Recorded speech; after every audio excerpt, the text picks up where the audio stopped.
Hello বন্ধুরা, আশা করি আপনারা সবাই ভালো আছেন। তো বন্ধুরা, আজকে খুব দরকারি একটি ভিডিও আপনাদের সামনে নিয়ে আসলাম। সেটা হলো, দেখা যায় কি আমরা অনেক সময় এমএস অফিস মানে মাইক্রোসফট অফিস সবাই ব্যবহার করি, এবং ব্যবহার করার সময় দেখা যায় যে মাইক্রোসফট অফিসটা খুব সহজেই কিন্তু আমাদের এখানে কিন্তু লোড নেয় না।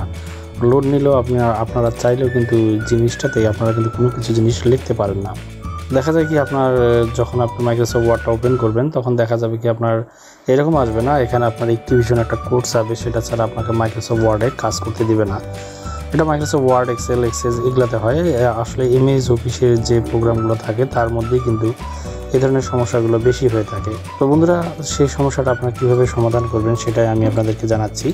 এটা সিম্পল, আপনার কোনো কিটি তেমন কিছু লাগবে না, জাস্ট একটা ট্রিক্স ফলো করলেই আপনার কাজটা করতে পারবেন।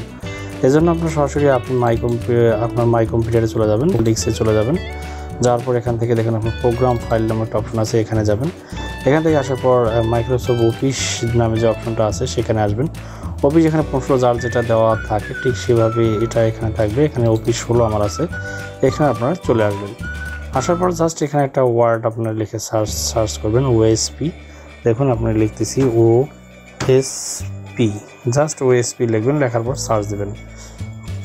সার্চ দেওয়ার সঙ্গে সাথে দেখবেন আপনার এখানে 1 2 3টা কিন্তু জিনিস এখানে শো করবে। আপনি সবার শেষে যে অপশনটা আছে ospRm.exe, এই এটাতে জাস্ট আগে প্রথমে লেফট বাটন ক্লিক করবেন। ক্লিক করার পর রাইট বাটন ক্লিক করবেন। ক্লিক করার পর রান অ্যাজ অ্যাডমিনিস্ট্রেটর, এখানে পরপর এভাবে পরপর ক্লিক করার পর পরপর 3বার আপনি ক্লিক করবেন। আপনি 3বার ক্লিক করার পর আপনি আপনার এমএস অফিসটা তখন ওপেন করবেন, কাজ করবে।